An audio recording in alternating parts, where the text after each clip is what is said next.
Ismayado ang Pangulong Bongbong Marcos sa lawak at tindi ng korupsyon sa bansa bukod po sa mga iniimbestigahang palpak at mga guni-guning flood control project.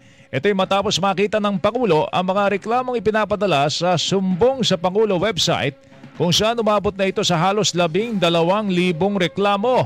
Anya harap-harapan ang pagnanakaw sa kaban ng bayan at kinakailangan ng gumawa ng hakbang para ito'y pigilan.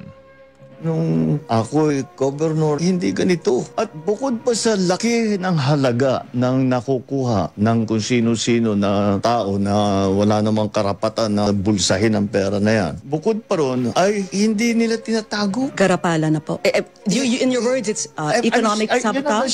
Yeah. Kasi ngayon sila walang pakialam. It did not happen overnight. This happened over many decades. And we have to figure out kung ano ba talaga ang nangyari para hindi na mangyari ulit, to put the safeguards in place. Sinabi pa ng Pangulo na hindi na naiisip na mga nangungurakot ang pinagdaraanan ng mga ordinaryong Pilipino at nagkaroon pa ng lakas na loob na ipakita ang kanilang mga luho. That's the part na talagang hindi ako makatulog pag iniisip ko. Paano tayo nagkaganto? I would think it's heartbreaking when you see all these Filipinos working so hard, tapos on the flip side, nakikita ko nyo yung massive corruption na nangyayari. No, I'm not disheartened. I'm not disappointed. I get very, very angry. How can you do this to people that have worked every day of their lives? Walang ginawa ito kundi magtrabaho. Nagsakripisyo ng mahirap for very little. Kukunin nyo pa sa kanila yon para bumili ng Rolls Royce. Sa isang punto ay halos maluha sa galit ang Pangulo dahil sa mga tiwali sa gobyerno. You're teary-eyed. Yes, because I'm very upset.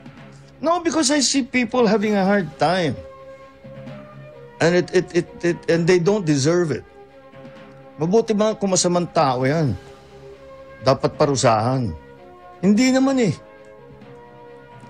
Ba't mo paparusahan? Para magpayaman ka? That makes no sense to me.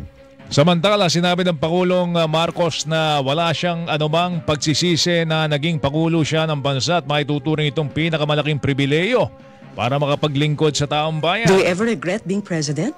No, not for You didn't even pause to think. Not for one moment. Why? Because I am given the opportunity, actually, the privilege, the opportunity and the chance to actually do something. All of the things that I complained about all my life, now I can do something about. And that is the greatest privilege that anyone can be granted. So no, I don't regret. Tinig po ni Pangulong Bongbong Marcos.